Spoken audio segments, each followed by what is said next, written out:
That's how I roll. And I'm not going to drink and drive anymore. That's 256-576-4977. Now, here's Wes and Steve. On the campus here at Woody Anderson Ford. Always good to be back here at Woody Anderson Ford, especially, I'll tell you what, if you're driving by right now, you just want to come in and take a look at this Shelby. I mean, we look at it monthly, but this thing here in front of us is just pretty. What year is that? 63, I think. And then they got a Shelby truck. Yeah, they do. Beside it, that is a little tailgate experience. I believe, yeah. How you doing, Wes? I'm doing good. Good to be here at Woody Anderson Ford. It was. It's a birthday today. I don't know if you know this. It's a birthday every day. Hugh Freeze is celebrating a birthday today, and so Chuck Dunlap pretty much did everything except say happy birthday to Hugh Freeze. I took the bait. In fact, I was the only one. It is SEC Teleconference Wednesday. I've got too much audio in front of me to get to. Coming up on the program today, we will talk some Deep South's oldest rivalry with Mr. College Football. Tony Barnhart going to join us in hour number 2. We'll talk a little Auburn football coming up here in 15 minutes' time with Charlie Trotman.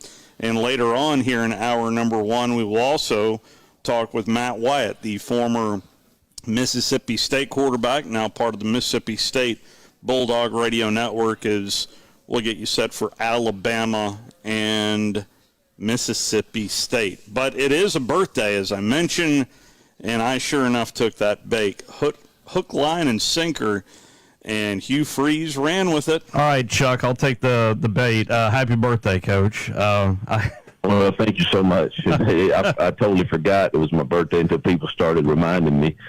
Georgia will make you not think about your birthday.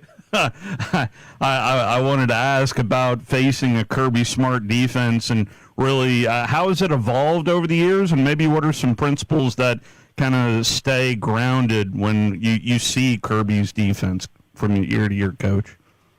Yeah, the things that stay grounded are they're very sound and they tackle extremely well, and obviously they're very good players. And he's had that all the way back to the times we competed against each other when he was at Alabama as the DC, and then the one year that he was at Georgia that I was still at Ole Miss, we played each other. But his teams play extremely hard, and obviously they're going to be well coached and disguise things very well. The things that have changed, he has that there is, used to, man. And I think we all evolve and we all change. But back when he was at Alabama, I knew, man, if I went 12 personnel, this is what I was going to get. A large percentage of the time, at least I knew the personnel that he was going to do, and he's probably going to play an odd front and go with his bigs. And then if you go 11 personnel, you're probably going to get an even front. All that stuff has changed, and all the simulated pressures and everything that they do at a high level and mix up coverages extremely well. And there's the same principles of playing hard and sound and assignment sound and tackling well are all still there, but it has definitely evolved into harder to predict exactly what you're going to get from week to week.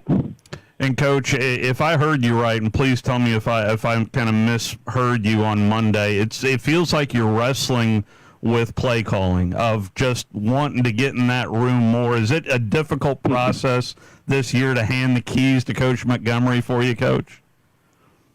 It's been, I'm very transparent, and it's and this is no reflection on Coach Montgomery. It's just it's a lot harder than I anticipated it being, not making the calls on game day offensively. And when you've done it so long, people told me that would be the case. I just didn't really know that it would be this difficult, and you miss it a lot. And so, yeah, that you heard me right.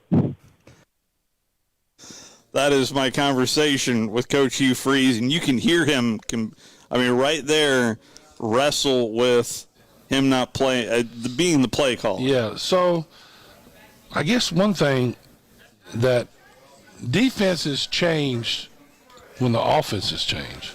Yeah. every week it might be they're running different defenses based on what's being given to them. Yeah.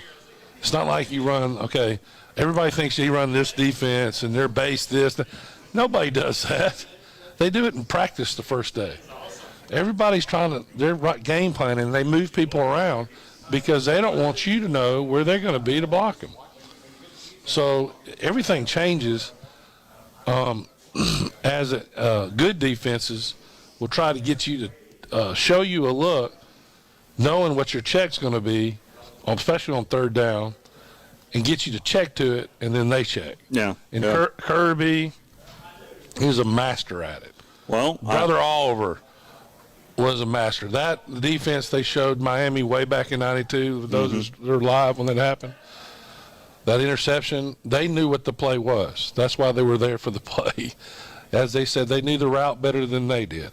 And then they got them to check to that. That's what they do. So when he says that they're doing different things, yeah, they're doing different things because they're trying to stop different things. Yeah, yeah. I also had a chance to talk to Kirby Smart, and, yeah, I went there. And so I went around. The one question that I have not heard Kirby answer was why he initially was going to go for 2 on the very first drive of quarter number 3 in the South Carolina game. There was a flag on the play. The football gods spoke and backed up Georgia 5 yards and turned into an extra point. But I did start off with a question about facing a Hugh Freeze offense. Prepping for a Hugh Freeze offense, and I know this is not the first time you faced him, but what do you see about this offense in particular, and maybe some influences potentially from Coach Montgomery as well, Coach? Yeah, first of all, Hugh does an incredible job always everywhere he's been offensively, and you can tell he's not trying to trick you or do anything super fancy. He does a really good job of executing at a high level. They have answers for what you do. If you're not here, they're going to throw it there. If your safety's down, they're going to throw it there. They're throwing it during their RPO game, and a guy's open, they're going to take what you give them. The biggest difference to me is the commitment to the run. They are physical. They have really good backs. They're committed to the run in terms of running the ball with physicality. And not that he was not that way. He ran the ball when he was at Ole Miss, but he had super elite wideouts, and he had the ability to beat up on people vertically with those guys they had.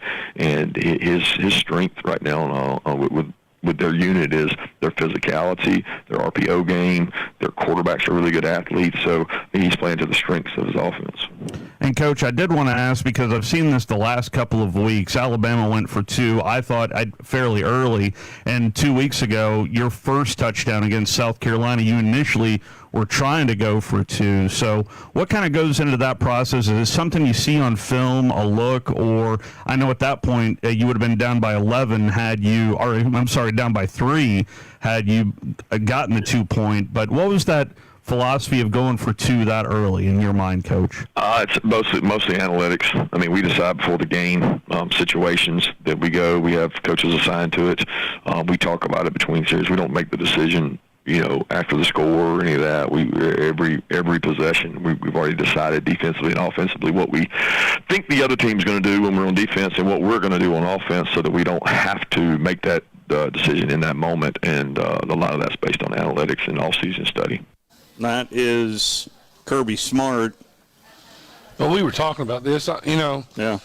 First of all, I don't know why going for 2 in the third quarter is bothering me, but it is. I don't get it either. They won the game. I'm chasing points early. Well, I mean, and that's what they get paid the big bucks for, make those decisions. And you have to respect a guy who's won so many games in a row. He's made a lot of right decisions. And 20 SEC in a row. And like Coach Saban said, he answered the question. I'm sure it's the same thing. He said they have a time. First of all, they all have, Coach Bryant used to have that thing that looked like a newspaper that he hit people with on the sideline rolled up. But that had what points and what the score was, whether they went for 1 or 2. That's before people scored 50 points every game. Yeah. So I've seen so many games where people start going from 2 in the first half, and I question that now. I mean, to me, I wouldn't go last 5 or 6 minutes, depending on what the score is. If it's a low-scoring game, you got to fill it out. Yeah. But if you have these high-scoring games, how many? Like last year, Alabama went from 2 twice against Tennessee, didn't get it either time. Yeah. At the end of the game, they would have already been up. That's right. By 2 points. Yeah. And still would have lost the game probably. But yeah. I'm just giving that as an example. So they would have played the end of the game different, no doubt. Yeah. Yeah. But the whole point is, it's a feeling for the game. Coach Saban said they have a time. They said, okay, we're going to go from 2. You said mid-third quarter. Mid-third quarter. Yeah. So that they had a plan. I'm assuming Kirby did too. Yeah. And they have to have a play that you like. Yeah. I mean, a lot of times they. The problem when Coach Perkins was at Alabama, when I was there, is I can name 3 times we used our 2-point play in the red zone to score. And so then all of a sudden you only have enough. There's only a certain amount of plays you can run down there that'll work. Yeah. And it has to be, you have to have eye candy in it. You have to have some eye candy in it, or sometimes you just have to run straight at them and say, hey, we're going to whip you. Yeah. And that doesn't happen very much anymore. So it's usually eye candy. I did want to play my conversation with Nick Saban. It's longer than 22 seconds. It's longer than 22 seconds. Here is my minute 12 with Coach Saban. Particular about the offensive growth that you saw in the second half. What impressed you most about your offense in the second half against Ole Miss, Coach? Well, I think we executed better. I think the offensive line, kind of controlled the line of scrimmage a little bit better, so we had a little bit better balance run and pass. And, we didn't shoot ourselves in the foot nearly as much as we did in the first half. So, and I think that's the thing we want to eliminate. Everybody needs to understand, okay, this play worked and why. All right, this play didn't work and why. And try to, build on the opportunities to teach and for players to learn that to get good execution, we got to do it every play. If you could also speak on, I realize he's only a sophomore, but Jaheim Otis and his development and how important he is on your D-line, Coach. Yeah, he's a good player. He's played very well for us. He's got a great attitude. He works hard in practice. He's become a better pass rusher.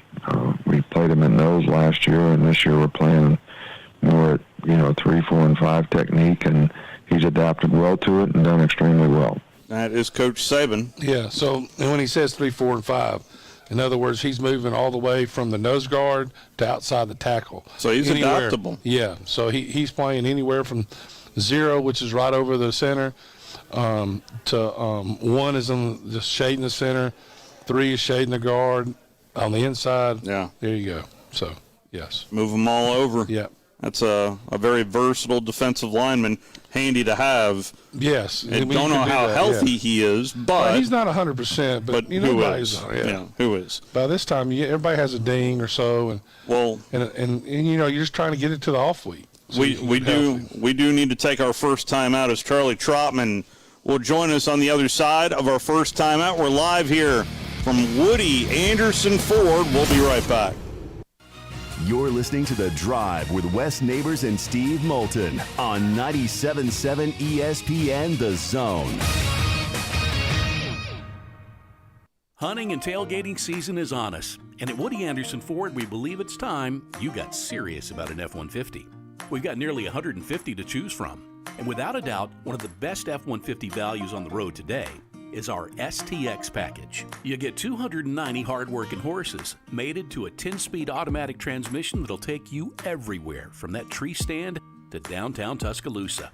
Body-colored bumpers, halogen headlamps, 20-inch machined aluminum wheels, and lots of tech too, like a rear-view camera with dynamic hitch assist, which you boaters and RVers will love. A 2023 Woody Anderson Ford F-150 STX packs a punch, but doesn't cost a bunch.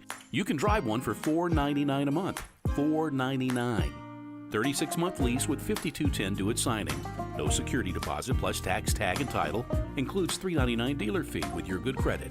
Offer ends September 30th. Call 539-9441 for complete details. Woody Anderson Ford. Hope to see you soon. I'm attorney Gary Lackey. If you've been injured and need a lawyer right now, and pick up the phone to call, one you've seen on a billboard or on TV begging for your business, do you know who you really get? I'm attorney Jennifer Lackey. You want to talk to your lawyer. You don't want to reach a call center, not in some office 100 miles away. With the Lackey Law Firm, that never happens. My clients talk to me. And me. I'm attorney Justin Lackey. We're the ones that you talk to. We're the ones that you meet with. And we're the ones who handle your personal injury case. You want to talk to me? You just call me. And we'll take care of it. You worry about getting well. We'll take care of the rest. The Lackey Law Firm. And I'll go you one better. If you can't come to us, we'll come to you. The Lackey Law Firm. The Lackey Law Family. 1-800-4RIGHTS. No representation is made that the quality of the legal services to be performed is greater than the quality of legal services performed by other lawyers. The new favorite place for delicious Mexican food is Coralejos Mexican Grill in Huntsville. Check out their reviews on Facebook and you'll see what people are raving about. Enjoy drink specials all day Monday through Thursday, like house margaritas for $3.99 and 12-ounce drafts for $2. Even vegan-friendly entrees on Monday starting at $5. Coralejos Mexican Grill, 1658 Old Monrovia Road in Huntsville. Follow them on Facebook and Instagram to stay updated on their specials.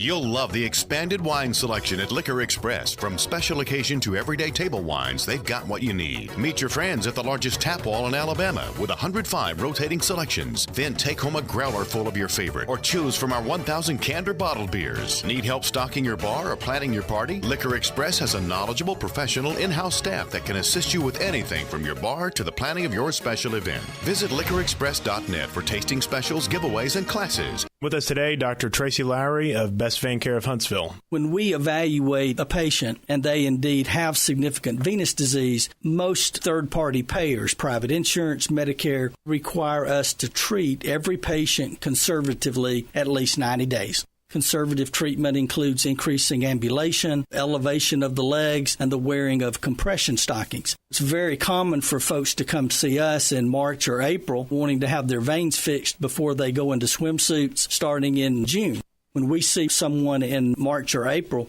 they're going to require at least 90 days of conservative treatment before we can even go to the insurance carrier to get permission to treat their veins. So if you think you have a venous problem, now is the time to come in and get a free screening so we can determine whether or not you need something evaluated.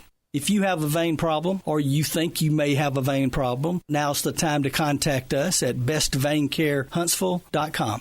This segment of The Drive is brought to you by Woody Anderson Ford, located online at woodyAndersonFord.com with 2 locations, Hughes Road in Madison and Jordan Lane in Huntsville.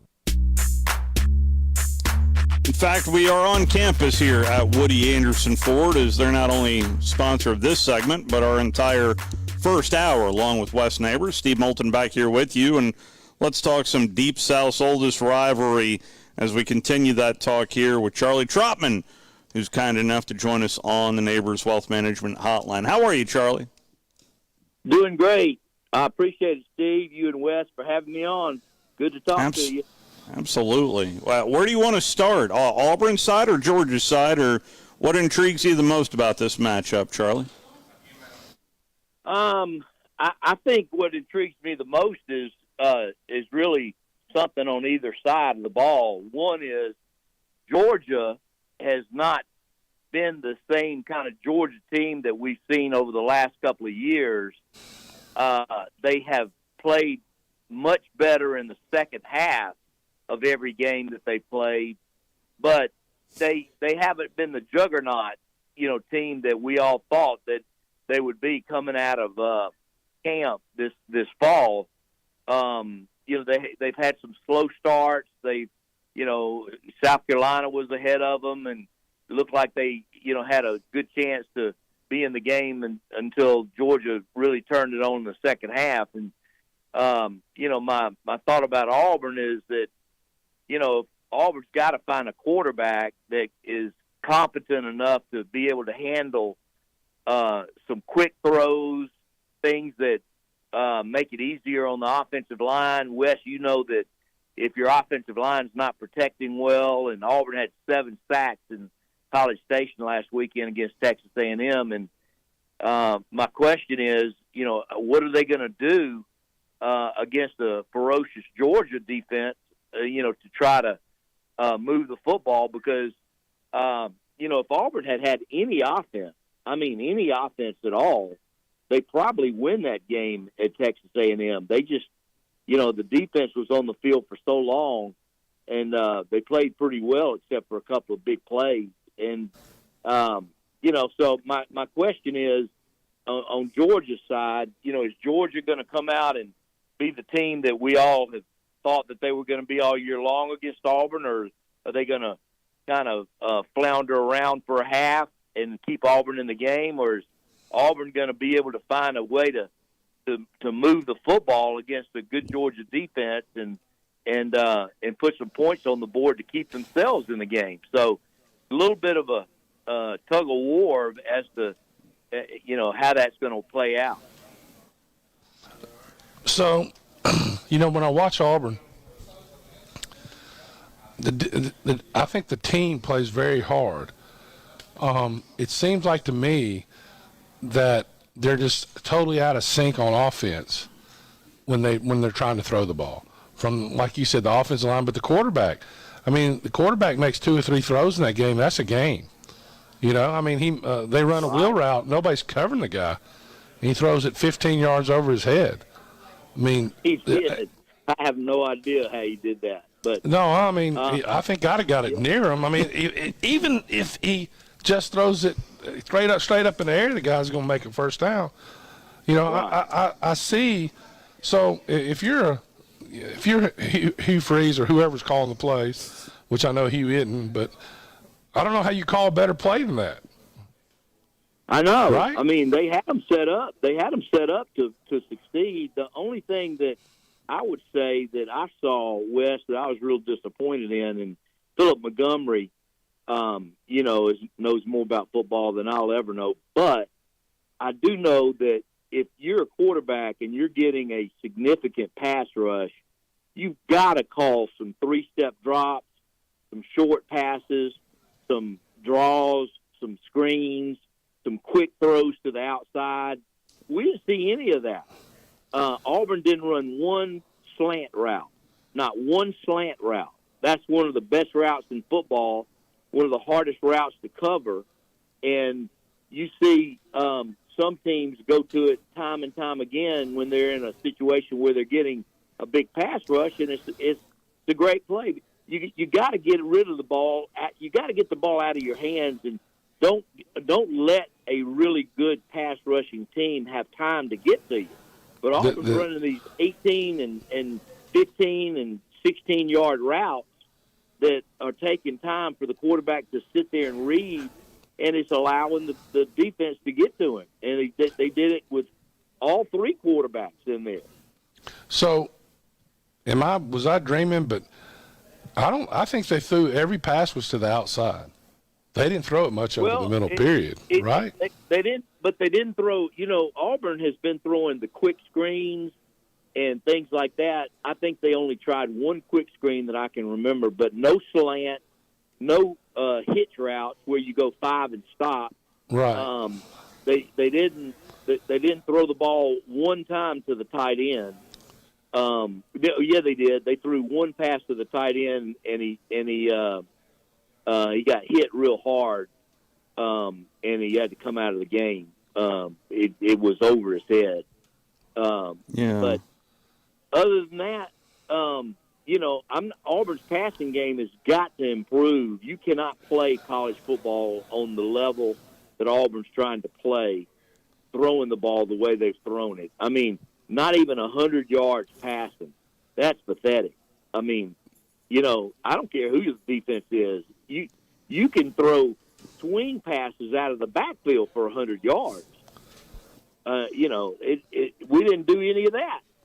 So, I don't know what they were doing. They kept thinking they were going to get time to throw the ball downfield. And, Coach Freeze was saying we had people open.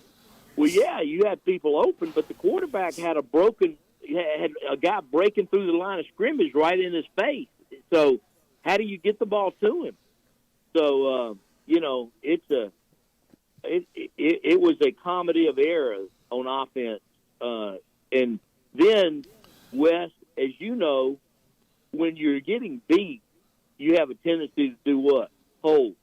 So Auburn had at least 5 holding penalties, and I know 3 in offsides or illegal procedures.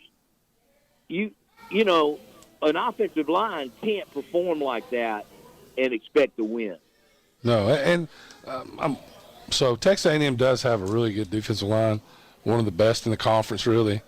But they're going to face other people, so they have to get better. And this was my main concern, because these guys came from group of 5 teams, and as you know, that's the difference between group of 5 and SEC. And there's a huge difference, but just Power 5 is the guys up front. I mean, they're just bigger, faster, stronger, and in a lot of cases, some cases are better coached. But I'm like you.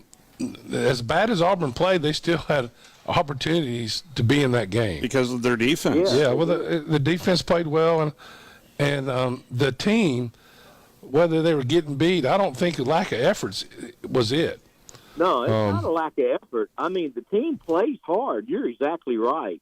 The team plays hard. They don't give up. They have fought for every inch that they get. But you know, there's some things you gotta do the right way. I'll give you an example. Cameron Stutz was at right guard, and he pulled to the left. And it was obvious that he was supposed to block somebody coming from the left side. I don't know if it was the defensive end or the defensive tackle or whoever he was supposed to block. The pass play. He ran right past the guy. And that's the number one rule. You never run past anybody. No. Especially when you're pull blocking like that, you hit the first thing that shows. End of story. That's number one rule. He just went right by him and the guy ended up going inside of him and sacked the quarterback. Yeah. So, you know, you look at that and you go, well, what is that? Is that poor coaching on the offensive line? Is that Stutz just making a bonehead play? I mean, what is it exactly that's causing the offensive line to not gel together? So, you know, a lot of times it's the speed, too. It's the speed that gets you, too, as offensive lineman. I mean, and your eyes aren't right, just like a running back. Your eyes have to be right. If the other color flashes, you better hit it. Yeah. I mean, you just stop and hit it. I used to have to always pick up horses, man. You wouldn't believe. Well, I'm hope he's listening. I'm hopeful that they, you know, a young team like this that has a lot of transfer players on it. You know, they played 2 Power 5 teams and they've struggled offensively against both. This is the number 1 team in the nation. I don't know where Georgia's defense is ranked right now, but I'm sure they're ranked pretty high. And Auburn's got their work cut out for them to be able to do anything on offense. If they don't have time to throw the football and they don't throw short routes, then game's over. You know, you might as well pack it up. But you've got to throw the ball again. I mean, that's what South Carolina did. South Carolina threw the ball and ran the ball pretty successfully in the first part of the game against Georgia, and had a nice lead and let them come back. But you know, I mean, I don't know. I guess we're going to have Peyton Thorne as the quarterback. Don't know what Holden Garner. He looked to me to be the most poised of the 3 quarterbacks that came in. I don't know if they're going to try to get him more playing time or if that's just a mop-up thing that they had going Saturday. But, you know, if Peyton goes in there and struggles and can't complete passes and so forth, and, you know, I'm sure not opposed to putting Holden Garner in and still letting Robbie Ashford have the short yardage situations. But, you know, they put Robbie Ashford in because Peyton Thorne was ineffective. I mean, if you can't throw it, why is he in there? Yeah. So, one of my things that I noticed I watched the game with a bunch of Auburn alumni. I had a good time other than Auburn lost the game.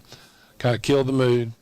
And for some reason, when the Alabama game came on, they all went back inside and were cheering in the first half, but were really quiet in the second half. So I don't know what was going on. But I will say this. I asked a question, and I'm going to ask you the same question to them. Okay. Did you not find Cadillac's offense, while he was the coach, was the best last year? And don't you think what he was doing was working better than what's going on now? Oh, yeah, by far. Heck, yeah. I mean, it wasn't a great offense, but it was representative of an SEC team. At least you put points on the board. You can move the ball up and down the field. Now, we were not very good in the red zone last year. But this year's team, just wouldn't it be nice to get in the red zone some? Well, I mean, Auburn got it on the other side of the 50-yard line, on Texas A&M side of the 50-yard line several times, and just shot themselves in the foot. Either fourth downs on the 38-yard line where it's too far to kick a field goal, and you punt, and all that stuff. Then they then they snapped it over the punter's head one time. Guys, I don't know. This is a work in progress. I really like Coach Freeze. I think that he's going to do a great job. I think he's frustrated with what's going on with the offense right now, and it would not surprise me.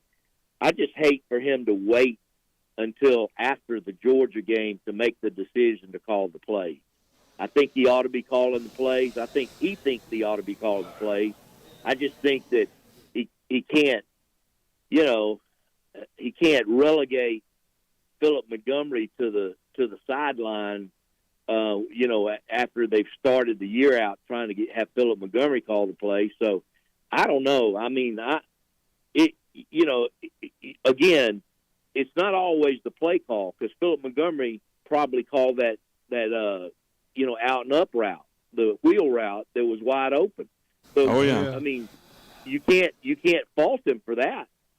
No, he's wide open. So, I think people were wide open. Auburn does have a bye week next week, by the way. So, who would you say were the two best play callers in the Southeastern Conference, either now or in the past, that are coaching? To me, I think Lane Kiffin's one of them. Yep. How many plays did Lane Kiffin call Saturday? I'm not sure Sarkisian's not the other. Well, but he's not in the conference anymore. Not yet. Not yet. Yeah. But I agree with that. Yeah. No. Hugh Freeze would be in the top 5, right? Wouldn't you agree? Oh yeah, Hugh Freeze would definitely be in the top 5. So why aren't those guys not? I mean, are they just making too much money to call the plays? I mean, what's the deal? I mean, seriously. I'm not sure why he came to Auburn and changed that up, because I mean, and that's what I mean. I don't understand that. And Lane Kiffin's not calling the plays either at Ole Miss. Well, think about this: every time that Hugh Freeze has been on a football field, other than at Auburn, you always can count on him scoring points. You always could count on their offense. If you couldn't count on their defense, you could count on their offense. And that's been true at Ole Miss and at Liberty. And now at Auburn, it's not true. Yeah. The difference? The difference is he's not calling the play. Yeah. So 1,000%. Yeah. And I thought he was a brilliant play caller. And I think Lane Kiffin and Sarkisian, both brilliant play callers. Charlie, we are just flat out of time here in this segment. I can't thank you enough for hopping on, although it does feel weird to talk about this game so early, but it's nonetheless always fun to talk with you, sir. All right, guys, I appreciate you having me. Y'all have a great night. We are going to go from the Plains to cowbell country next as Matt Wyatt. Yeah, we're going to cowbell country next as Matt Wyatt's going to join us. What did I say something wrong? No, you just like snapped around. No, I did. Yeah, we are live I thought here. It was one and the same. I didn't know that. we're live here at Woody Anderson Ford. We are here, and you need to come on by. Check out the. Jason Love, please go to break. Yeah, so Hoss Johnson's listening. Oh, is he really? Yeah. You're listening to The Drive with Wes Neighbors and Steve Moulton on 97.7 ESPN The Zone. Have a drink at the Open Bottle, a copious selection of wine, spirits, and craft beer from around the world. They've got a full bar, wine by the glass, craft cocktails, premium bourbon, 48 specialty beers on tap, and a smart staff with hustle. There's an expansive, comfortable patio with a brand new performance stage and live music every night from local artists like Lamont Landers, Rob Aldridge, and James Irvin. There's space for your next celebration or corporate event. The Open Bottle on Highway 72 near Slaughter Road intersection in Madison. Ann Adams with Berkshire Hathaway Rise Real Estate is the one name to know if you're buying or selling real estate. With years of local experience, Ann Adams offers buyers in-depth knowledge of the local housing market and will narrow available properties down to those you'll be interested in so you can save time when shopping for your new home. If you're ready to sell, Ann offers a seamless process using accurate pricing and expert negotiation skills to make sure you get a fair price for your home. Call Ann Adams today at 256-337-2625 or log on bhhsriserealestate.com. Hey there, Bob Baumhauer here. Score big deals at Baumhauer's this football season and order from our Inflation Bites menu. Try our Buffalo Wing Special with fries and a complimentary beverage for only $9.99. And what's football without a cold beer? Our pitchers of Yingling and Yingling Flight are only $7.99, served all day, 7 days a week. And huddle up, football fans. Sign up today for our free NFL Pick'em contest at Baumhauers.com for weekly prizes. Baumhauers, legendary fun and legendary food.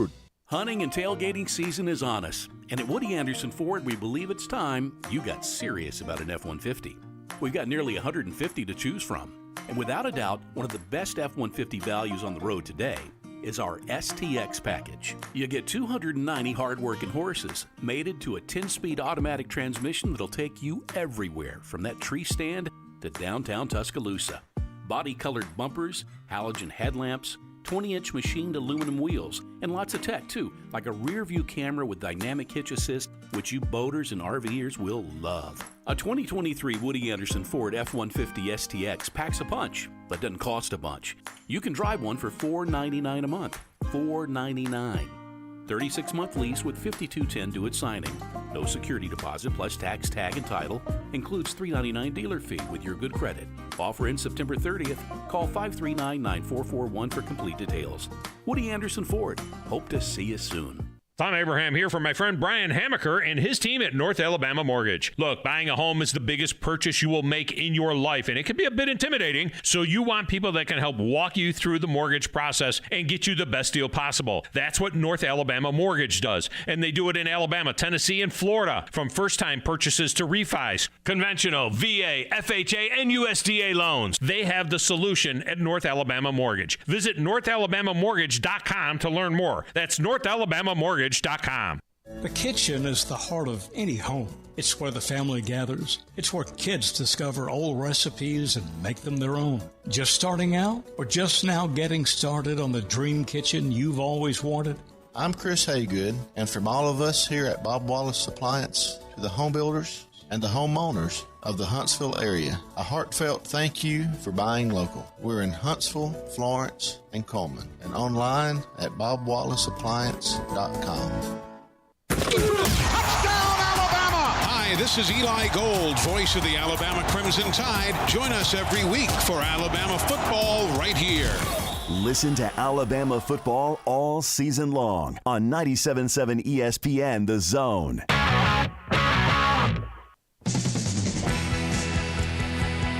Back here at Woody Anderson Ford. Jackson, since he didn't respond to me during the break, remember we're walking you up to the Nick Saban press conference coming up here at the top of the hour, which entails all of what you need to be on alert for back at the ranch, Jackson. So I say that to say, well, let's talk a little Mississippi State football.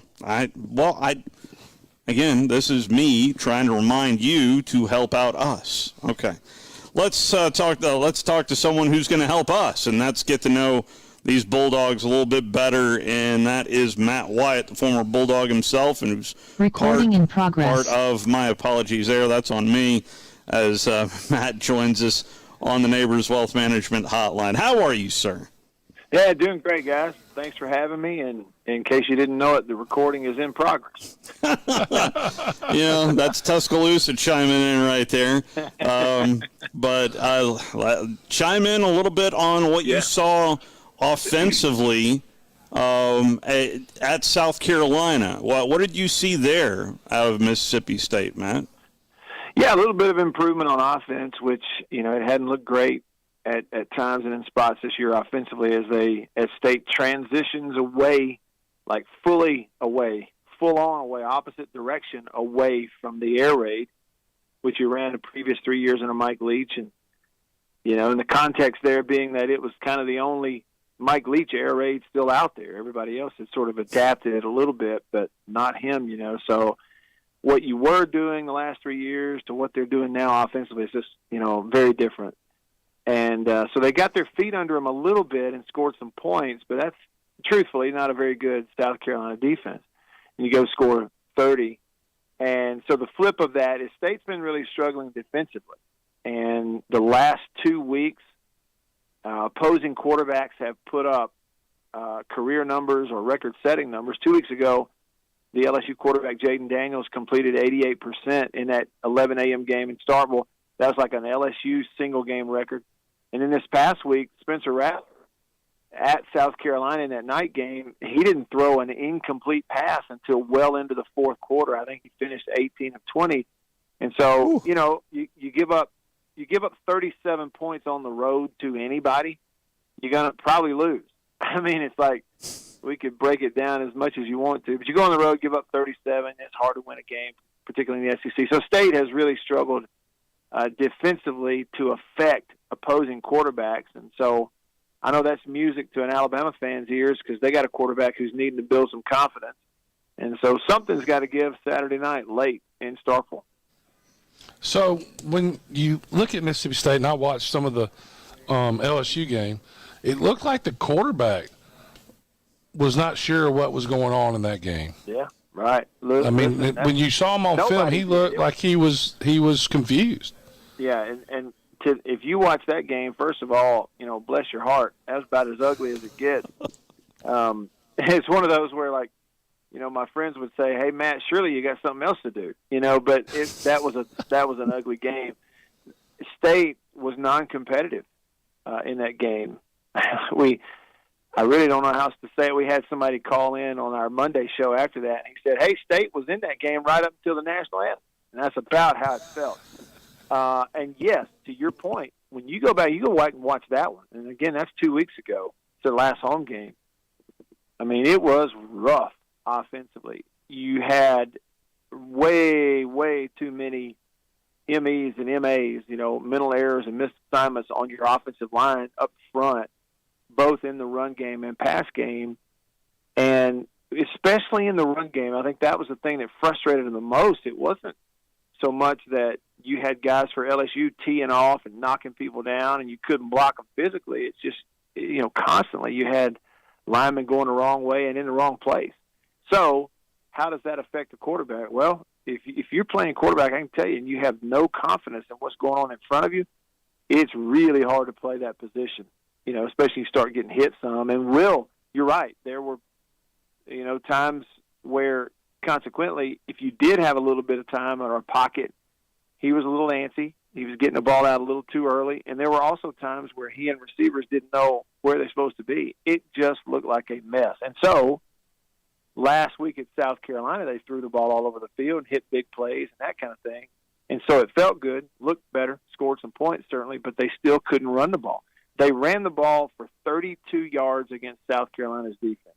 Now, South Carolina went in there with a plan to say, okay, listen, they're not going to be able to throw it. They'd watch the LSU film. We're just going to tackle their run game. They put 7 in the box all night, gave you one-on-ones, And so State took those one-on-ones and hit it, and that's a little bit of a reason for those numbers. But still, if I were to give you the context to sort of tie a bow on this offensive thought for State, this is what you got to know.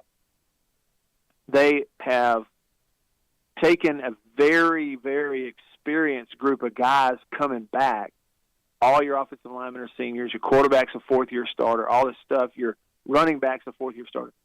But that experience advantage or edge kind of was taken away by the transition of the offense into a whole new scheme. And so the first 4 weeks, what it has looked like is very much a work in progress. So, go ahead, Wes. Well, so do you think basically, obviously, losing coach was the offensive coordinator, and then making the defensive coordinator the head coach, basically Mississippi State lost both their offensive and defensive coordinators? Would you say that's accurate? Yeah, I would say, that's kind of how it worked. I mean, Zach Arnett, yes, he was the defensive coordinator moving up into the head coach role. So there's still a lot of involvement with the defense, but he's not coordinated. A head coach can't really coordinate it, not when you've turned it over to a guy. So, okay, yeah, you're touching on something there. So D coordinator moves up to head coach. Linebackers coach moves up to D coordinator. So you shuffle on that side of the ball, 2 guys up.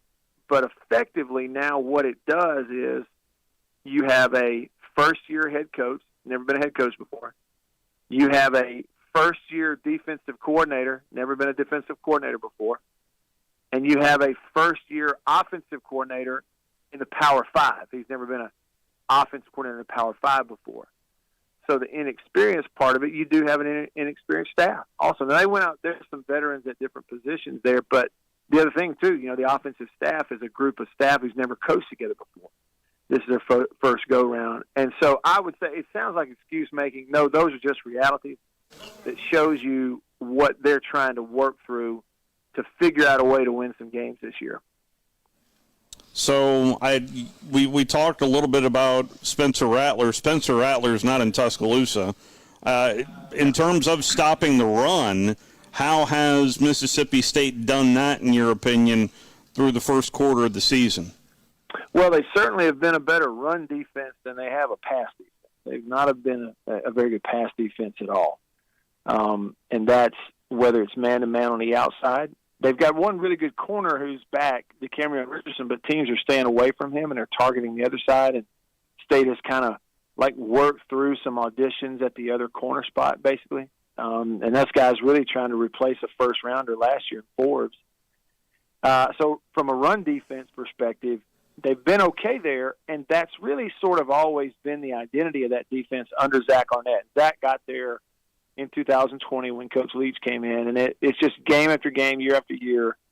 It was a team and a defense and a scheme that would say, we're going to play your run game. If you beat us throwing the ball, we'll shake your hand after. We're going to play the run on the way to the QB. That's just sort of the way they play it. So, they've been a pretty decent run defense. However, we talked about last week. So Rattler came in there, started the game red hot. You couldn't get an incompletion out of him, and he really softened that defense up. So a South Carolina run game that had averaged 50 yards rushing per game in the first 3 ran for about 140 last week. And so the quarterback was able to change that, right? So he forced State's defense to not be able to really focus on the box and play man-to-man. And so that shows you, what an experienced passer can do, a guy who can really deal throwing a football with weapons on the outside, is he can force a defense to back up. He can force a defense to get guys away from the line of scrimmage, and it really helps his offensive line, and it helped his running back. And so, I'm sure that you look at Alabama collection of athletes like Alabama has, and they've got, a little confidence coming out last week. But I guarantee you offensively they have watched the film and said, hey, guys, we can run the ball on them. So if South Carolina can run the ball on them, Alabama can. And so I would imagine them come in there and try to do that.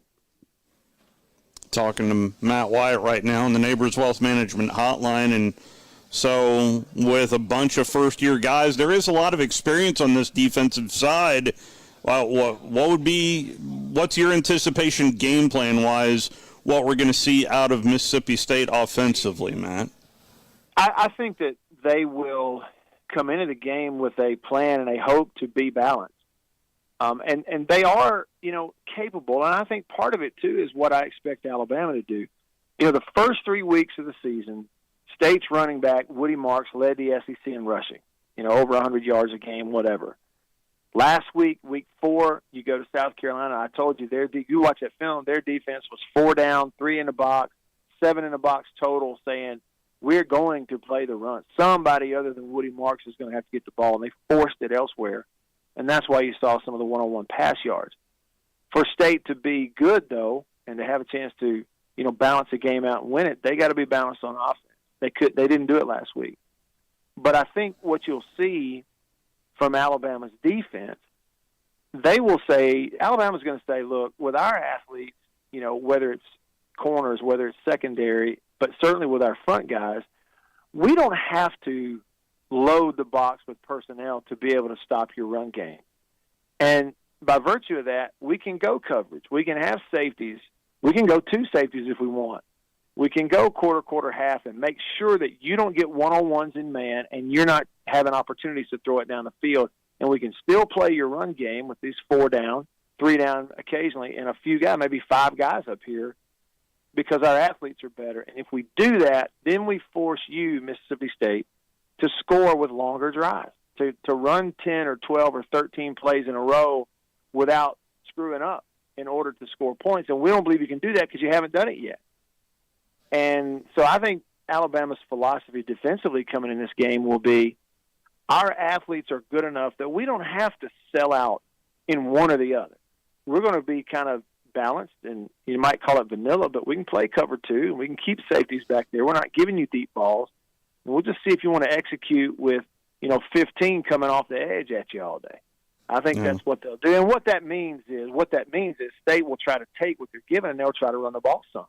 And so they'll probably run it a little better than they did last week. But the key will be, do you stay on the field on 3rd downs and that sort of thing. That's a long, wordy answer, but it is what it is. A whole lot of nuance. Well, at least something that I can count on, and at least talking with a lot of Bama fans, one thing that you can count on is at least one oh-no throw. Because there's always that one oh-no throw that I hear from Bama fans. Last week was the throw into the end zone. So there seems to be at least one oh-no throw in Jalen Milroe's package. And the trick is if Mississippi State can make the most of that oh-no throw. Yeah, that's funny. When you say oh-no, it had me thinking one time we were at the beach and we saw this little toddler. He looked like Dennis the Menace, little kid. He was like 3. And his T-shirt, it said, "My name is No-No." That's funny. So maybe we, if you're a quarterback like that, we get a shirt that says "My name is Oh No." But here's what I would say about it. Okay, I am fascinated with Jalen Milroe.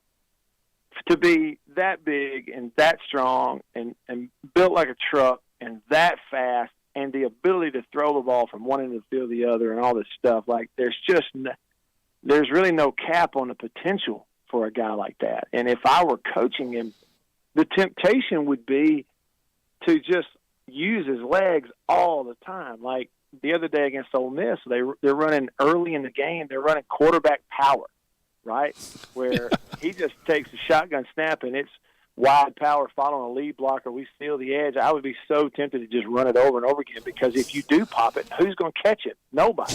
Nobody can tackle him. But But the thing is, kids don't sign as quarterbacks in the SEC to go run power. Absolutely. They're going to be back there and learn how to read the field. And this is what I see.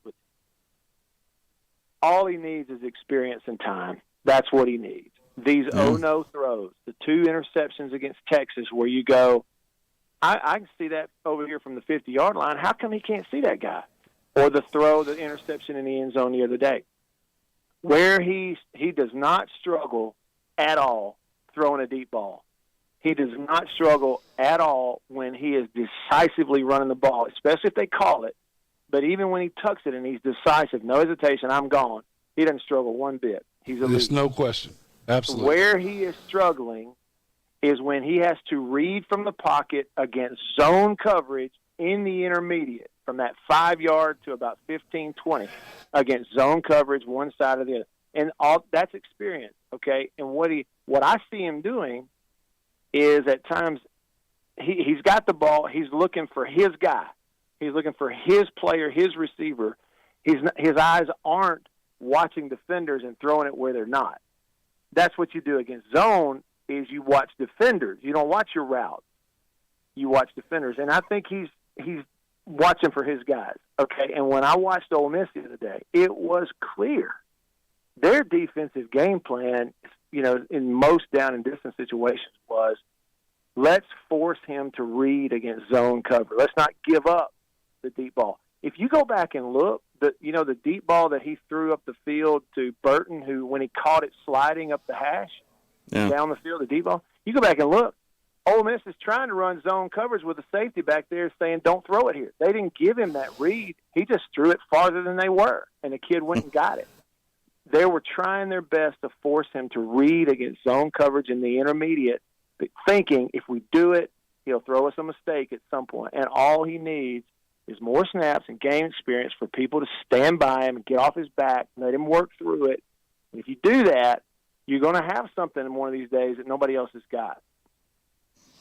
Man, I can't thank you enough for hopping on. Yeah, I appreciate you so much. I know it's your busy time of year, and it's a great follow as well, and enjoy your program as well at Radio Wyatt there on Twitter or X. Absolutely. Hey, that was a great analysis. Yeah, and something, spot on. All three of his interceptions outside of the hash, every one of them, on his own defense. Yeah. And those are the hardest throws. The hardest throws are against that zone coverage from like one hash to the other sideline. The angles are weird. It's harder to see the defenders. Teams are taking away the middle, making him read and throw out there, hoping he doesn't see a defender. And when he starts getting it, he's going to be dangerous. I appreciate the time, sir. Yep. Thank you so much. You send that to Drew. This is why I try to get guys on that know what they're talking about. This is awesome. This is why Rick Neuheisel last week was spot on. Yeah, I mean, absolutely. there was and I'm telling you, Matt Wyatt does the film study. Oh, yeah. And he knows. That's why and he knows. He did a little bit of. I could watch that film and not get that. That's really great analysis. So, Matt Wyatt, again, at Radio Wyatt, part of the Bulldog Radio Network. But there's always that no throw. Yeah, but experience, there's only one way to get experience. Yeah, that's true. Like being out there on the field. Coach Saban's playing chess, I think. That was, a week ago? Yes. A week ago today when we were over at the end zone. Yeah. It made a lot of sense then. It makes a lot of sense now. It makes even more sense now. Oh, yeah. But I will. Everybody in wearing red is pulling for Jalen Milroe. Oh yeah, 100%. Not that they weren't before. The one consistent thing I can say about Jalen Milroe right now, there's at least that one no throw. Yes. So we'll see whether or not he can get better. And at least from what Mississippi State has, I think they have a decent run defense. That's why I wanted him to go there. I think they have a decent run defense. Yeah. When people are running wide open and you throw a 50-yard pass, you don't get many rushing yards. Is that a mic drop? I guess so. We are in a holding pattern for Coach Nick Saban.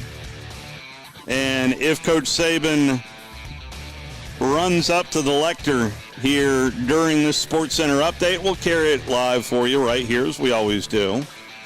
We'll also hear from Mr. College Football, Tony Barnhart, going to join us in hour number 2, walking you up to Braves baseball.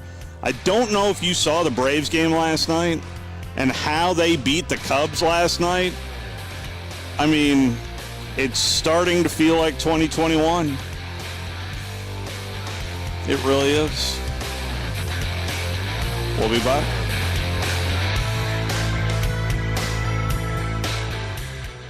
Tom Luganbill here for my friends at Woody Anderson Ford. Bobby White and his team take great pride in their service department, and you can see it the moment you walk into those beautiful new service lanes. And just like a championship team, they all work together to make sure your experience is second to none, whether you drive a Ford or not. Also, check out the gold certified pre-owned inventory at Woody Anderson Ford for great deals every day. Stop by and see them at Jordan and Sparkman or at Woody Anderson of Madison on Hughes Road, or visit WoodyAndersonFord.com. The End Zone Sports Bar has done it again. This time, they're bringing their jumbo wings, handcrafted burgers, Tex-Mex, and New York-style pizza to the Midtown District with their new location on McMurtry Drive Northwest opposite the Target Plaza. Tuesdays at the End Zone means half-price burgers, and Wednesday is $1 jumbo wings all day long. The End Zone also features Sunday ticket for all your NFL viewing. The newest End Zone Sports Bar in the Midtown District on McMurtry near the Target Plaza. Get in the End Zone. WZZN, Union Grove, Huntsville, Alabama. 97.7 ESPN, The Zone. This is SportsCenter. I'm Doug Brown. ESPN's Adrian Wojnarowski reports the Bucks get Damian Lillard in a 3-team trade with the Trailblazers and the Suns. Portland will get a package that includes Drew Holiday and DeAndre Ayton. Phoenix gets Yusuf Nurkic, Grayson Allen, and others. Anscape's Mark Spears says this deal should make Giannis Antetokounmpo happy. You can make an argument that this team is better than the one that won it. And so now I think that's a big reason why the Bucks did make that. You know, I think it's really important that our players have the right mindset going into this game, play with the right energy level, have the right focus to execute and play to a very high standard against a very challenging team playing on the road in the SEC. These guys are very aggressive. They're very physical. They've got, you know, aggressive style on defense, lots of pressures, lots of challenges for the offense. So they got, you know, really good players, good running back, good quarterback, good receivers on offense. So, you know, attention to detail is going to be really important for us. It's like I said on Monday, you know, to the players, when you look at the film and things work and we do it right, why was it right? And then when it doesn't work, why didn't it work? And most of the time, it's something to do with us, you know, something to do with our execution, our fundamentals, our fundamental discipline, our eye control, whether it's blocking, tackling, turning the ball over, whatever, making good plays, making bad plays. So then you know, you say to yourself, well, what if? You know, what if I had the right sense of urgency? What if I had the right discipline? You know, what if I had the right focus in practice to create the right habits? Because after the fact, you can only say only if, and regret that you didn't do everything that you could do to get ready to play the game. So, you know, our players have been pretty good this week, and we need to continue to do that and clean up some things so that, you know, we go over there with a lot of confidence in what we need to do to win. Starting to look for Chase. Is the run threat that Jalen poses forcing defenses to play more zone in the secondary so they can keep more eyeballs on what he's doing? Well, I think that you know, that's one way, you know, to look at it.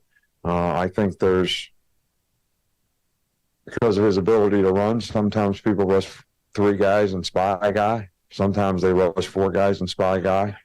So, you know, that should be helpful in terms of us being able to, you know, protect, you know, better. I think when people play man-to-man and everybody turns their back, there's opportunities to make plays if you can beat them one-on-one. But there's also opportunities to, you know, take off. So if everybody's going to have a different philosophy of how they want to play when it comes to how do we control the quarterback, whether it's, some people may say we'll just rush 5 or 6 guys and, you know, make him be a passer. So you never know how a team is going to approach that. And we could see various things throughout the course of the year. Right here with Charlie.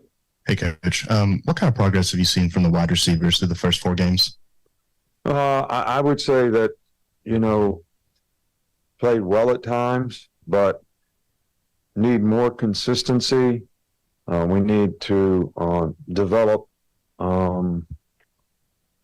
confidence in terms of playing together, quarterback, receiver.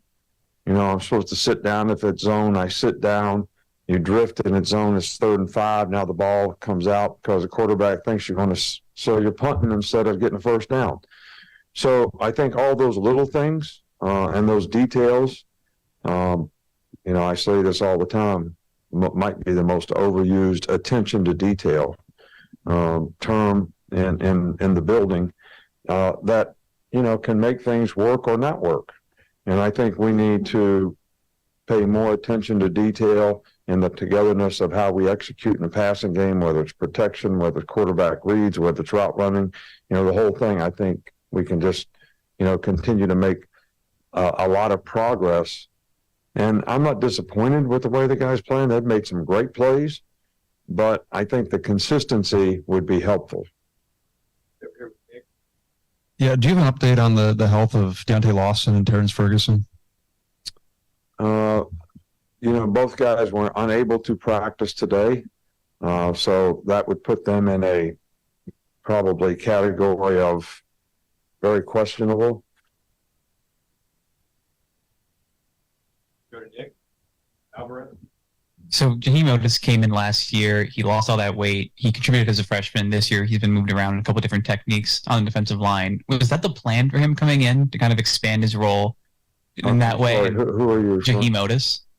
Yeah, Jaheim Otis is doing great. Our plan for every player is to develop them and help them develop and grow to be the best player they can be.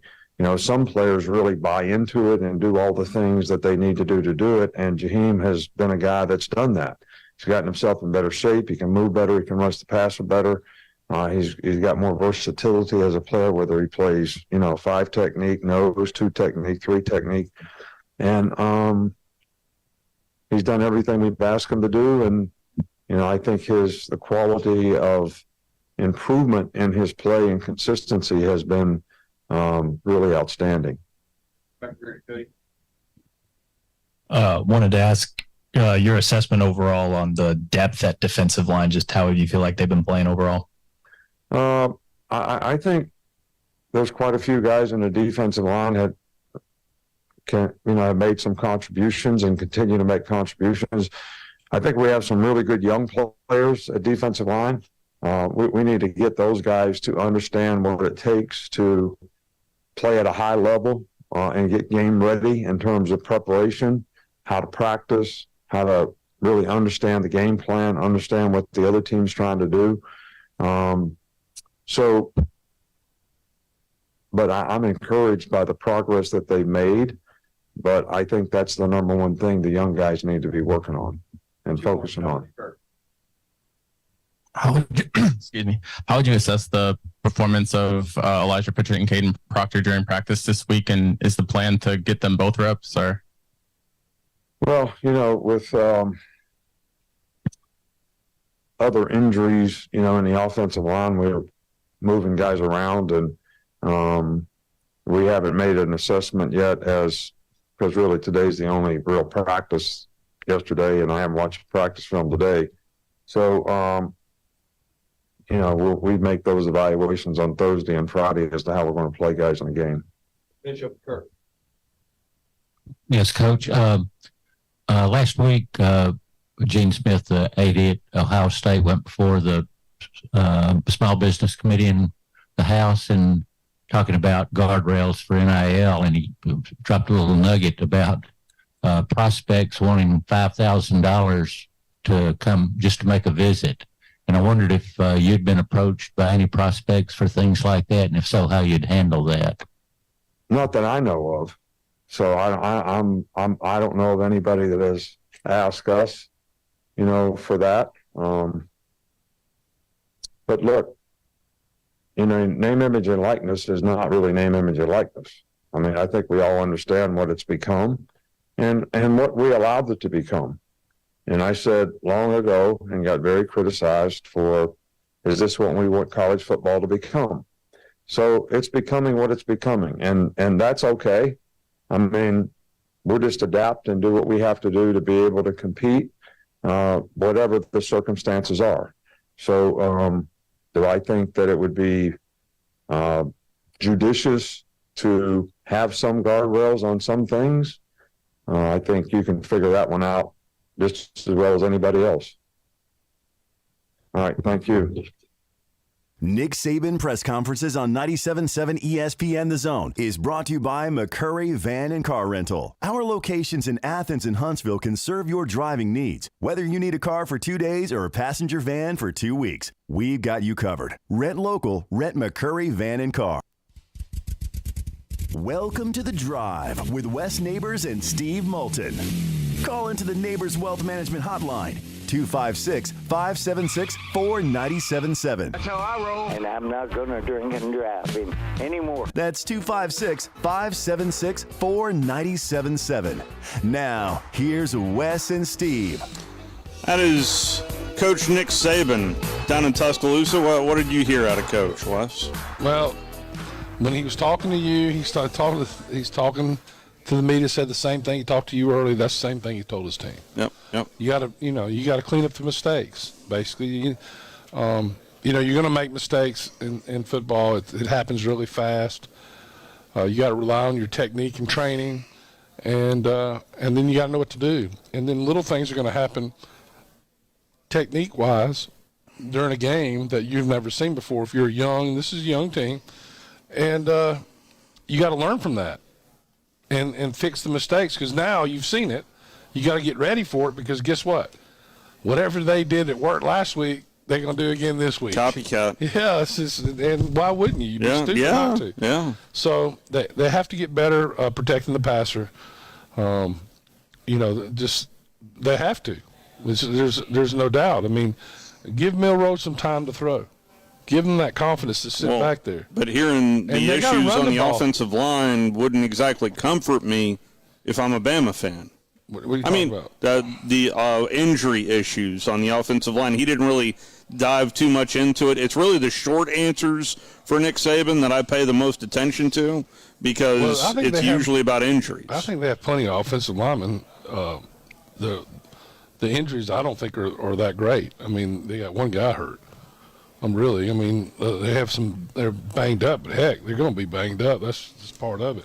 I think a linebacker's more Lawson. Issue. Yeah, well, Lawson, and then has some other guys banged up behind him. And Jihad Campbell, if something happened to him, then you're talking about those are the guys calling the defenses. Yeah, that's what you'd be worried about. To me, that's where they're thinner than they have been in the past. At outside linebacker, you think Blackshire could be that guy? He's playing. I mean, he plays well. I think they don't have 100% confidence in the guy. Yeah. I mean, but he looks like if he tackles somebody, he might kill him. He looks like a nose guard running around there. He does. He really does. I mean, he took the ball away from that one guy. Yeah. Just took it away while he's running. Yeah. Guy's strong, and he plays fast. I don't, if you're really fast, you go the wrong way. You stay much further out. Well, we know what Dallas Turner brings to the table. Well, Dallas Turner, and I like the other guys. 41's playing really good, too. Those two guys are two of the best guys in the league, and that's why they had 10 tackles for loss last week. I mean, you're going to win the game when you do that. Yeah. If you don't turn the ball over. I mean, Alabama was a block and punt, got a field goal instead of a touchdown, but that's where the game switched, and that and the interception, and then Alabama got one over Ole Miss's head. But keeping Lane to 10 points is pretty good. But part of that is not turning the ball over on your side of the field too. Yeah. I mean, it's bad to turn over any time, especially in the end zone. But you got to learn from those mistakes, and he's talking to him too. I mean, okay, that happened. All right, you had to like Ole Miss's game plan, but they didn't get me enough turnovers to win the game, and then didn't score enough points to win the game either. The worst play Alabama had on defense was 4th and 23. Yeah, allowing that to happen. That little wheel route, but that was a perfect ball. That was a perfect ball, perfect call. Not played exactly right on the back end. you got to make the tackle before 23 yards. And I really mean a perfect throw, and not necessarily a perfect call, but a perfect throw. Well, it was a good call, well covered. I thought Alabama covered it. They just got to get to the ball faster. You just can't let them get 23 yards on that throw. You just can't do it. Well, also, there was a bust in the end zone as well. Had that been an accurate ball, that would have been a touchdown for Ole Miss. Yeah, no question. But the guy's under extreme pressure when he throws it, too. Yes, he is. So that's part of the deal. It's affecting the quarterback. You got to affect the quarterback. And to me, as long as Alabama doesn't have a turnover fest, these teams are going to have trouble beating them. They have so much talent. And then they have it's going to take an elite quarterback to beat Alabama. Who has an elite quarterback? There's only one team, in my opinion, two, Arkansas. They might have an elite quarterback, but I don't think they have the other. I don't know if KJ's like consistent enough for me to call him elite. But Jaden Daniel. Jaden Daniel. So to me, Alabama, unless they have a turnover fest. Texas A&M, maybe Texas A&M. He's not elite, though. Playing there, you got a shot. The next two games, as Drew said. Connor Wigman, by the way, is out for the season. Yeah, but I think the other quarterback's better than Wigman. I'd rather play with Max Johnson. Yeah, I think Max Johnson. Well, that's who I was referencing just in case people were kind of wondering who I was talking about. I was talking about Max Johnson. He really impressed me. I thought he played better. If he doesn't, he changed the game when he came in because it was he's the one that made the throws in that game and a couple to his brother. Yeah. For touchdowns, and one of them for a touchdown anyway. And I thought he made the throws, and Auburn's safety on that one play just should have been an interception. Yeah. He didn't play the ball. He played the guy. He goes for the ball. At least knocked it down. It shouldn't have been a touchdown. They talked about what a great throw it was. Really, he threw it. He threw the guy. If he throws it straight down the field, it's a lot better than throwing it the angle he did because he brought the safety back, and the safety has to make that play. So that was – and he'll learn from that. Auburn's the same way. The key to is to affect the quarterback for Georgia. Auburn don't turn the ball, but and I didn't get into this. If you can run the ball, run the ball. Yeah, make them stop you. Make them stop you. Quit throwing the ball. Yeah. Every time you get some of these offense coordinators, I feel like make it way too difficult on themselves. Well, they do because they're thinking. We have to be this, we have to be that. No, you have to win the game. Yeah. You can work on it in practice. But, I will say the next play call that I make will be my first one. I'm just saying, I won. I would like to believe. When I was at Alabama, we won games. Mike Shua's arm was hurt our senior year. Mm-hmm. We ran the ball 3 times against Mississippi State one year. Threw the ball 3 times. In the game. Whatever works. Yeah, whatever works. That's what I'm saying. You have to win the game. That's what you're supposed to do. I think Auburn ought to concentrate on running it. And then when they bring everybody up, then try to throw some plays and work on that wheel route throw. I did want to play my conversation with Zach Arnett, the first-year head coach at Mississippi State. I went Bama defense heavy here to get his thoughts on what the Bulldogs are going to be facing. I heard your opening comments earlier in the week about Alabama's defense in particular, but from scheme-wise to what you see out there implemented on the field, what impresses you most about this Alabama defense, Coach? First off, it starts with tremendous players. Right? They don't have a weakness. They have a big, strong, physical defensive line who they can eat and swallow up blocks if they want to play that style. They can penetrate and get in the backfield if they want to play more of an attacking style. They have linebackers who read and react phenomenal, can cover routes, edge rushers who are, second to none in the country. And the secondary is extremely talented. They tackle well, they get downhill and support the run very well. And then they play all their pattern match coverages and man coverages really good. And so when you combine all those things together, you have a really good defense executing any scheme. They can rush 3 and drop 8, and they're going to do that about as good as any team in the country could do that. And they can rush 4 and play pattern match coverage as good as any team in the country. They can blitz, send in 5 or more, and play man coverage and do that as good as any team in the country. And so the foundation always starts with players, and then they have maybe the greatest defensive line in the history of college football as the architect of their scheme. And then they've only grown on it in his time there. And so all that good recipes for having a lights-out defense, which they certainly do have. Well, what did you see out of Texas and what they were able to do in the fourth quarter to that defense, Coach, and score 21 points on them? And Texas has good players, too, so some guys made some plays, and then they got some advantageous field positions after some turnovers. That is Zach Arnett. 7 of the points are on the offense. So, that was that was the biggest play of the game.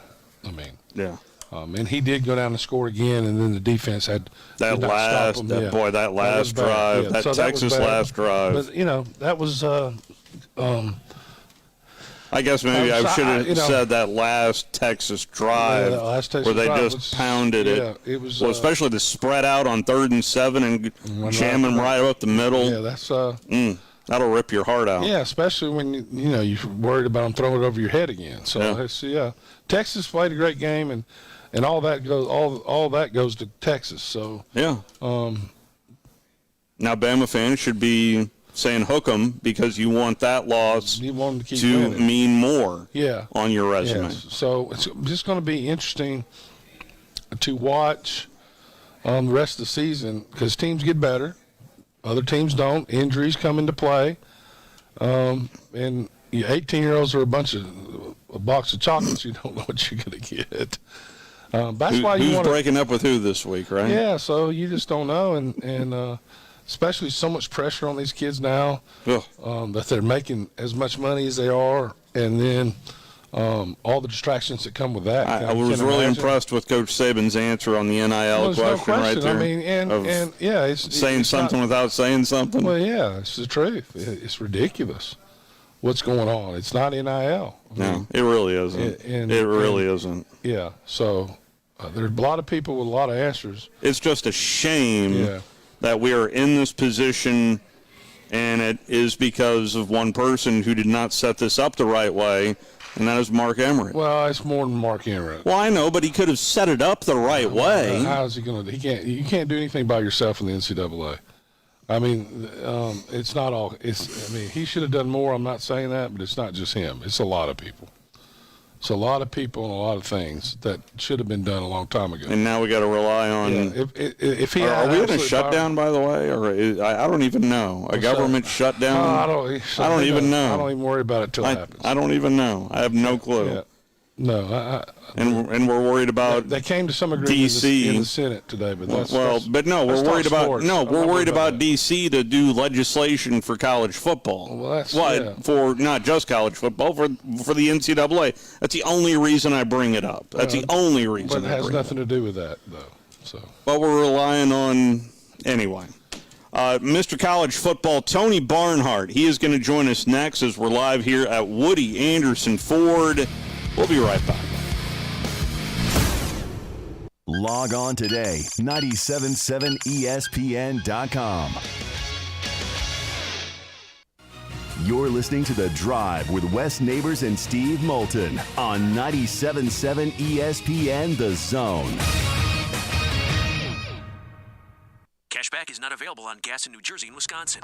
Billy, your gas light's on. We need to stop and fill up. No way, Jen. Gas around here is too expensive. We can make it a little further. Billy, listen to your big sister. You don't need to drive all over searching for the lowest gas prices. Do what I do and use Upside. Upside? Do you live under a rock, Billy? Upside is the hottest cashback app out there. It's free to download, and you get real cash back for every gallon of gas you buy. I use it all the time, and I've already made around $200. You can make that kind of cash back just for buying the gas you have to buy anyway? Yes, I'm looking at the Upside app now, and there's a gas station at the next exit offering 25 cents per gallon cash back. Okay, I'm stopping to download Upside and fill up my tank. Download the free Upside app now to earn cash back every time you buy gas. Use promo code FRIEND to get an extra 25 cents per gallon on your first tank. You can cash out anytime right to your bank, to PayPal, or a gift card for Amazon and other brands. Just download the free Upside app and use promo code FRIEND for a 25 cents per gallon bonus on your first tank. That's code FRIEND for a 25 cents per gallon bonus.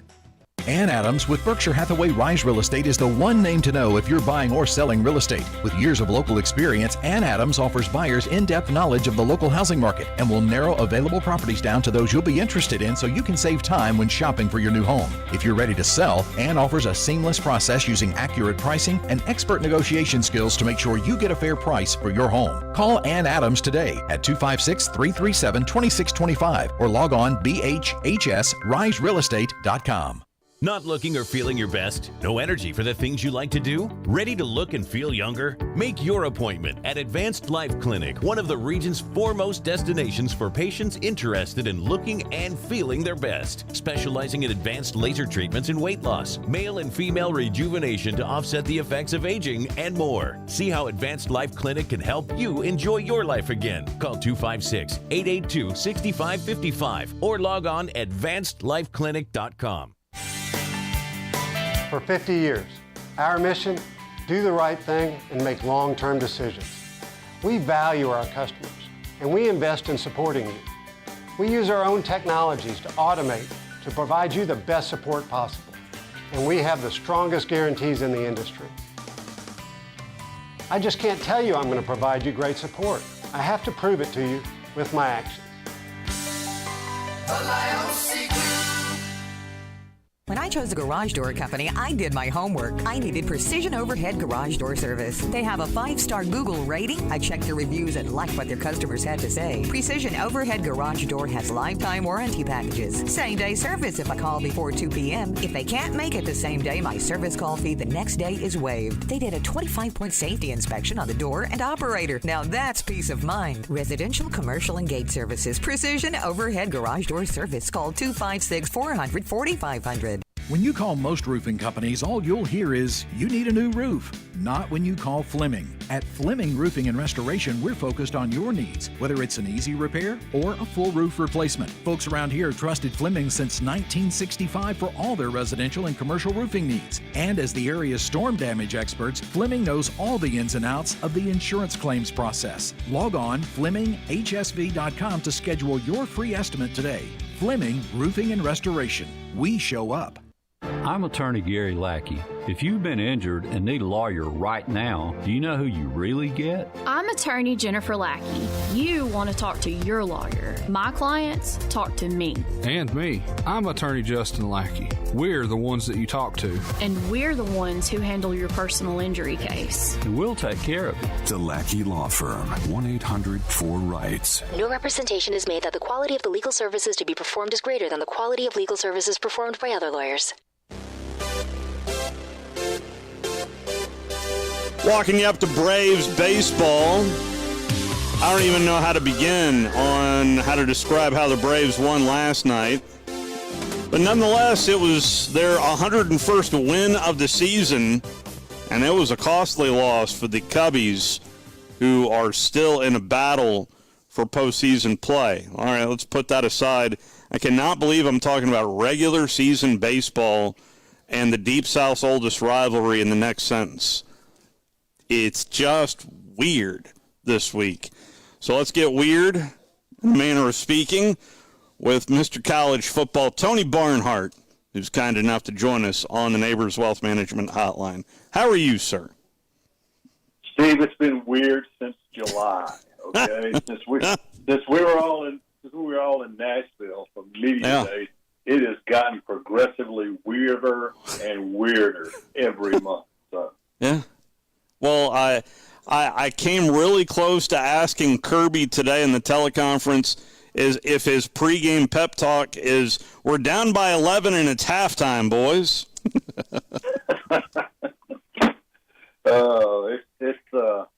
It's been interesting watching this Georgia team. This Georgia team it's a good team. It's certainly, I don't think it's as good, anywhere close to being good as the one 2 years ago or last year, but they do what they need to do and find a way to win games. I'm kind of anxious to see how Saturday is going to go. They're a better team than Auburn, but it's still Georgia-Auburn. Well, I am impressed with Auburn defensively, though, Tony, because they have been they're consistently, they play their best in the fourth quarter, at least what I've seen through 4 games for Auburn, but defensively they're playing really well defensively.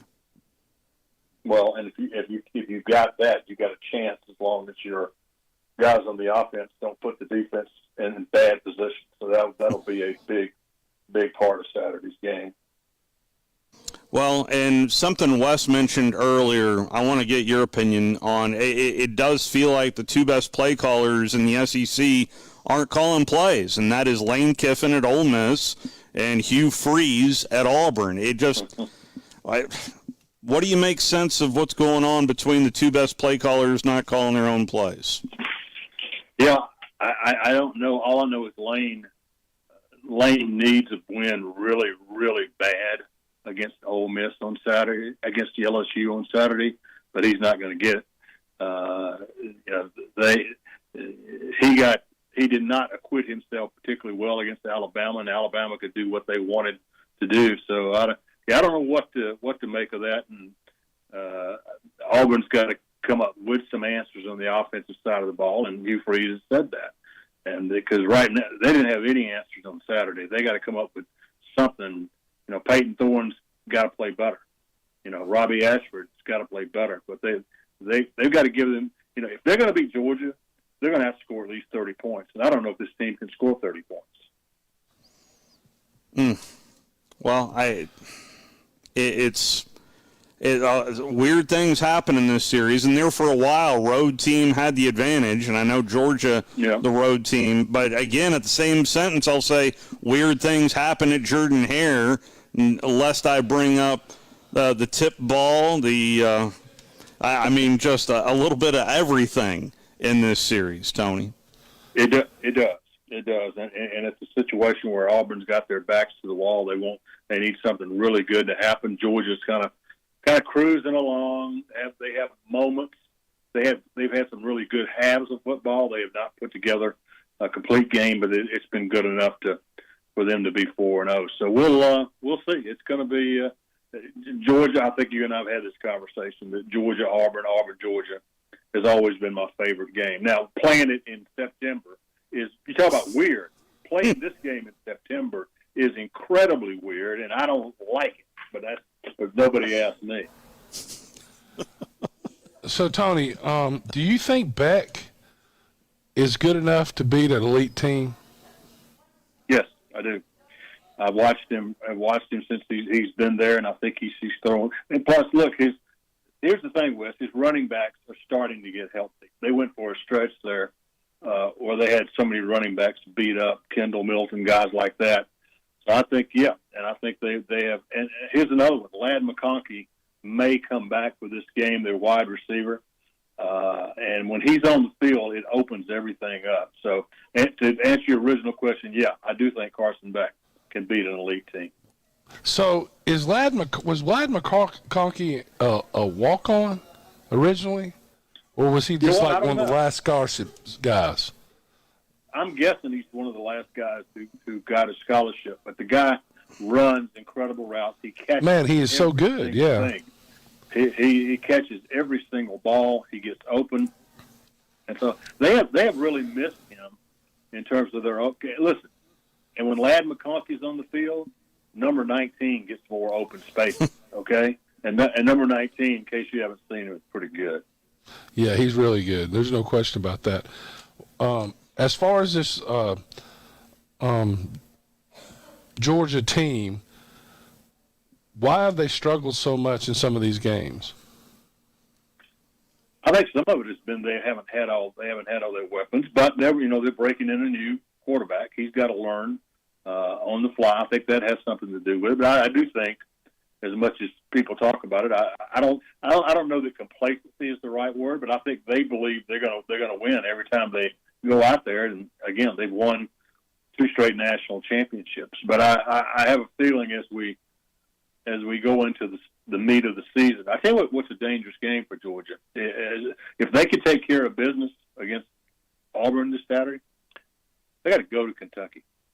And I'm telling you guys, Kentucky's been my dark horse all summer long. They're 4-0, and I think that is a dangerous game for Georgia. So, kind of change the subject right now. I watched Stetson Bennett play in the preseason. He might be the most underrated quarterback in the history of football. He's had his entire life. He has had people telling him he's not good enough. You know, they tried. You know, Georgia tried to cut him, and and they just because they did not believe the guy could really play. They thought he would be a good backup quarterback, maybe a third string guy holding the clipboard, finishing up. You know, at mop up time. But he just kept playing and kept playing. It's one of the most incredible stories I've ever covered, and I've been doing this a long, long time. And the fact, quick story, very quick story. 2 years ago, in 2021, when Georgia won the national championship, I had a guy come up to me at the Georgia-Florida game and said, "There's no way we can win a national championship and beat Alabama with Stetson Bennett as our quarterback." You know what happened, all right? Following year, same thing. A guy came up to me and said, "There's no way Georgia can win a second straight national championship with Stetson Bennett as our quarterback." And you know what happened. And then this year, the same guy came with me after a speech and says, "Now, Tony, you know we can't win a third straight national championship because we don't have Stetson Bennett anymore." True story. That's a fact. They never incredible story. Yeah, so when Alabama beat Georgia for the SEC championship that year, if you took a poll, there's 2% of the people would have started Stetson Bennett in the next game. They all thought they had to go to JT Daniels. JT Daniels. That's right. That's exactly right. But the guys who would watch him in practice, guy just keeps making plays. He always throws it to the right guy, and he throws it to the right guy in a spot where he can catch it. And so, and plus, he was a lot faster when he made something. When he ran away from pressure, he was a lot faster than people gave him credit for. So it was. I hope he makes the NFL. I mean, I just think he'd be a heck of a guy to have as a backup quarterback or third. Well, he made the team, and then something has happened. Yeah. What something emotionally happened with him, or is he in rehab? What was something? Something happened there. He made the team. Did he really? Wow. Yeah, he made the team in Los Angeles. Not only that, in the preseason game I watched, he ran away from people. Yeah. He, like you was talking about him being faster. He looked like he was playing at Georgia again. Yeah. What he looked like. I know I heard from the Rams coach and Coach McVay, who, by the way, was from the Atlanta metropolitan area back in the day, but that he was on the mend, and he wasn't really specific on when he was coming back with the team, but Tony at least took that as some good news. Yeah, so what happened is that he was they put him on the PUP list, I guess, after he made the team about the first week of the season. And I've been interested to see, what's going on, what his progress is, and because I was, I watched him develop as a quarterback, and I never thought he would make it either. Watched him that first year, but he was the best quarterback Georgia had that year. Mailman. I mean, So anyway, his story is, like you said, an amazing story. No, it really was, and it was just it was so incredible. He made so many plays, but he made them at the right time. In the Ohio State semifinal win, Georgia they're down 2 scores, they're out of it, and Stetson Bennett brought them back and made all the throws. Okay, every when throw. They were behind against Alabama in the national championship game in Indianapolis. They're down by 10. They're down by double digits. And somehow he managed to find a way to get them back and win that game. Second and 17. Yeah. A play action pass, perfect pass, throw. turned the whole game around on its head. That and Georgia started running the ball, which set that up. So yeah. The ass whipping in the fourth quarter. They deserved. Yeah, that changed to me. That changed Georgia football forever in that fourth quarter. Well, for as long as Kirby's there, the way they came back in the fourth quarter. In that situation, you're supposed to give up. Okay, you're supposed. Alabama is up double digits on us late in the game. There's no way we're winning this game. It's Alabama, and they found a way to win. Well, Tony, you mentioned it there with Kentucky. They've got a really intriguing game taking on Florida this weekend. Florida has really elevated themselves defensively, but another spot I want to go to as well is South Carolina, Tennessee. I'm not sure who this Tennessee team is this year. What are your thoughts on that one first? Well, first of all, Tennessee, it never occurred to Tennessee that they could lose the game at Florida, and they got just pummeled. And I think that was a shock to their system. I think Joe Moulton, the quarterback, is not playing as well as they hoped he would. And South Carolina's quarterback, my goodness gracious, 18 of 20, 13 straight passes. Spencer Rattler to open the game last week. Still, having said all that, Tennessee's going to win the game because they've got to win the game. They can't start 0-2 in September in the SEC after everybody in Knoxville was counting on running the table and playing Georgia for the SEC East on November 18th. That's what everybody's been counting on. And if they start 0-2 in the conference, oh my word, it's going to get ugly. So I think I know where you're leaning up in the bluegrass, but Florida is playing better, and not a whole lot of hype around Graham Mertz, but he has been protecting the football. Not last week. He has been doing much, much better than a lot of people, including me, thought he would. And so, I like Kentucky playing at home. They tend to play very well at home, so I think they're good. As good as Florida has been, they've gotten better and better. I think Kentucky wins the game. So you've got LSU winning, you've got Kentucky winning, you got Tennessee winning. I still wouldn't completely close the door on Auburn against Georgia because of Auburn's defense, but I would have. Who do you like in Auburn, Georgia? Oh, I like Georgia. I just am concerned about Auburn's ability to score points and move football. So I think, and listen, Georgia, this is a big-time SEC game, as was the South Carolina game. This is, it's time for preliminaries to be over. And so I think Georgia's going to play well on Saturday. How good is Missouri? Good question. I don't think they're that good. I mean, they're 4-0. Now, the win against Kansas State was big because Kansas State's the defending Big 12 champions, and they did a good job there. Got a 61-yard field goal to pull that one out of the fire. And so I think they're good. Now, Luther Burden, the wide receiver, is the guy that the whole world wanted, and they got him to stay at home and play at Missouri, and he lit it up last week. And Brady Cook, their quarterback, is starting to play better. Now, are they going to beat Vanderbilt? Yep, they sure are, and they're going to be 5-0 going into next week. That'll be something to keep an eye on. Always like to keep an eye on you, sir, as well. Appreciate the knowledge as well.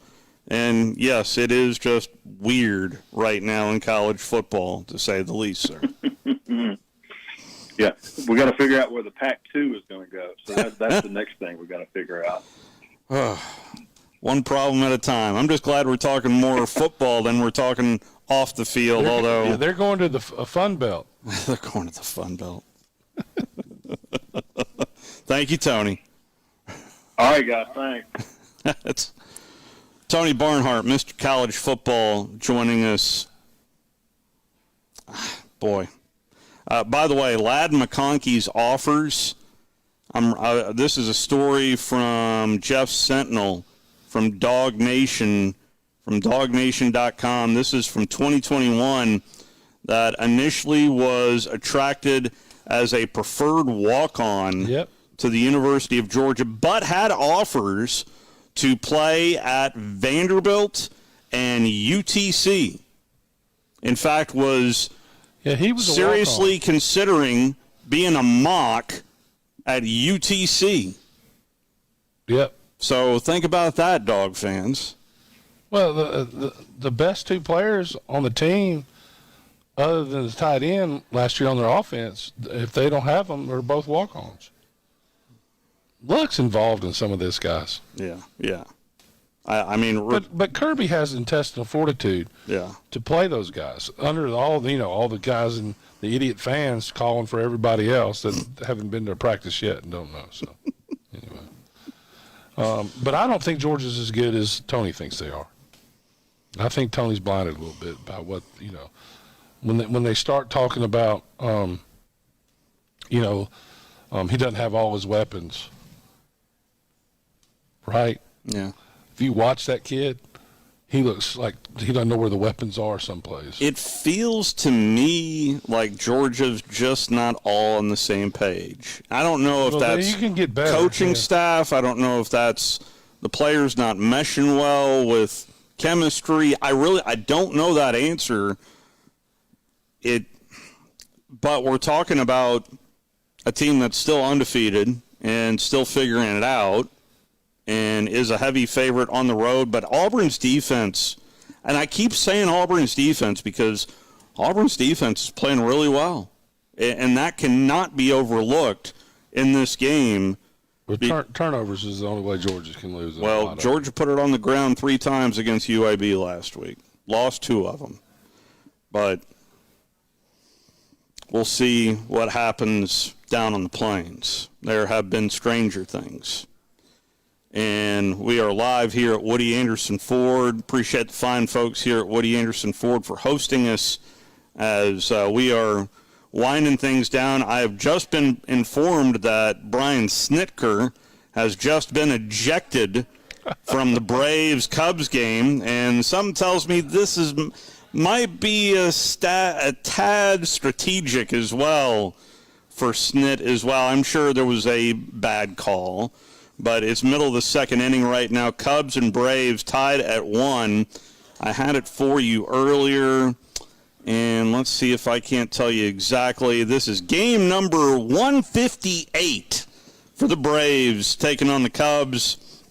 Home game number 77 for the Braves, who will continue this homestand once the Cubs leave. The Nationals will come calling to put a bow on the regular season on Sunday, and we can turn our attention to Fall Classic eventually. By the way, I did look this up. If there is a Game 7 in the World Series, it'll be on November the 8th. That they're pushed it. All of a sudden, October is pushed into November. I know we had it that one year because of 9/11, but it's starting to become a regular occurrence now of November baseball. Anyway, like the season's not long enough. We're going to take our final time out. A big thank you to Woody Anderson Ford. Braves baseball comes up for you on the other side. Darius Vines on the bump for the Braves. You're listening to The Drive with Wes Neighbors and Steve Moulton on 97.7 ESPN The Zone. Forgiveness. Wow, what a word. What a gift. All of us have done things in our lives that we regret. All of us have done things that are disobedient. All of us have sinned and fallen short of the glory of God. Thank God for his forgiveness. Thank God that he separates our sins as far as the east is from the west and remembers them no more. Hey, I'm John Dees, pastor at Cross Point Church, smack dab across the street from the YMCA in Madison. Check us out at cpcfamily.org. Tom Abraham here from my friend Brian Hamaker and his team at North Alabama Mortgage. Look, buying a home is the biggest purchase you will make in your life, and it can be a bit intimidating, so you want people that can help walk you through the mortgage